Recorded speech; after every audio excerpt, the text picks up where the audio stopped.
Okay, so you want to own a guest ranch, thousands of acres of untouched wilderness, horses grazing outside your window, guests flying in from New York, Los Angeles, and London, paying thousands of dollars to spend a week living like cowboys.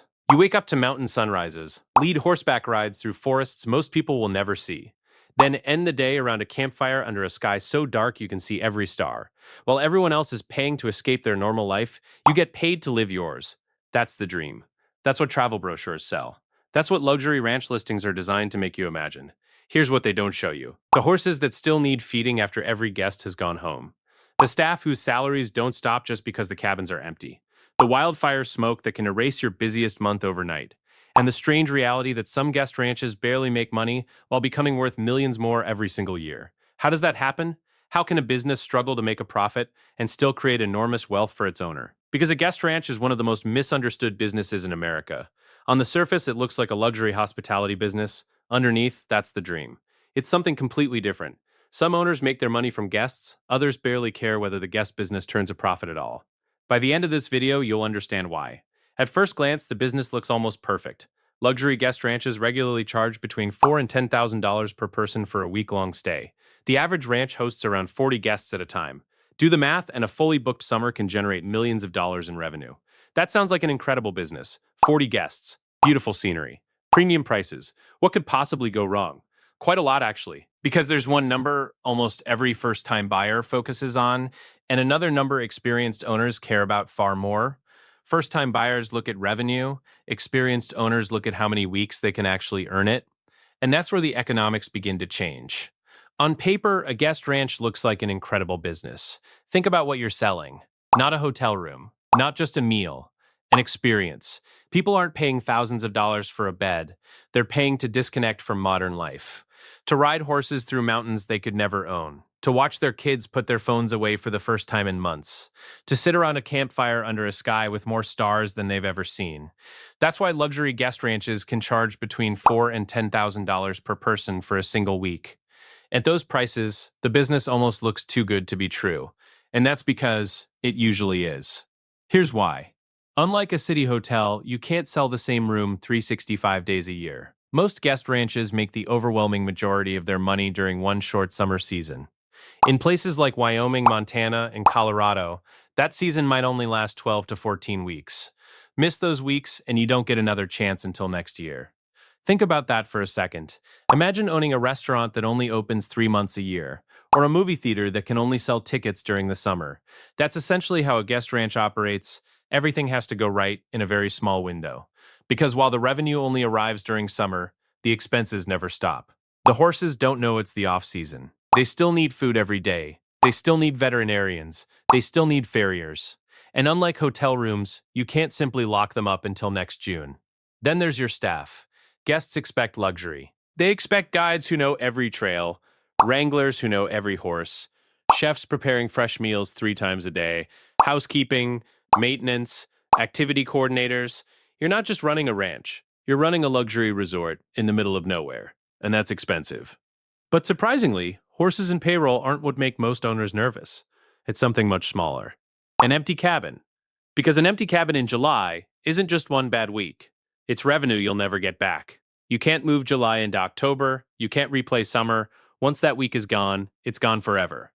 One wildfire, one recession, one stretch of heavy smoke, one travel disruption, and suddenly the busiest month of your year disappears.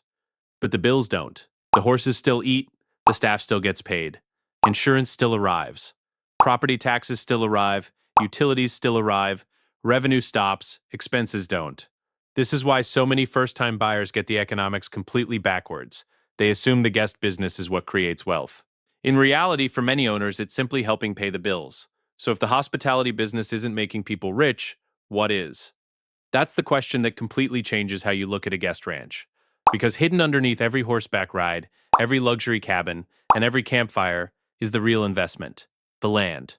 Here's where guest ranch economics stop looking like hospitality and start looking like real estate.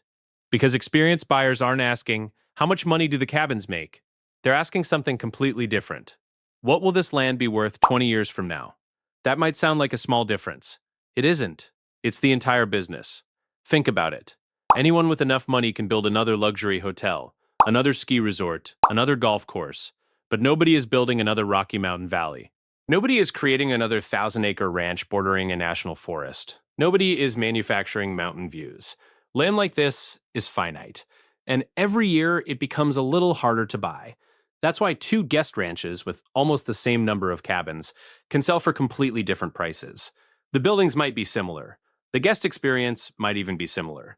But one property sits in an ordinary valley. The other overlooks some of the most desirable land in America.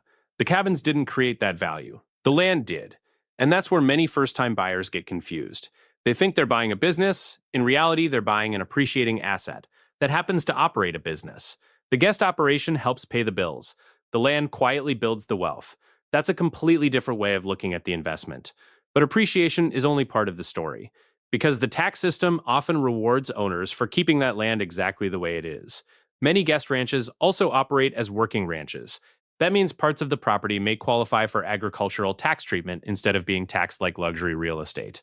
For large properties, that difference can save owners a substantial amount every year.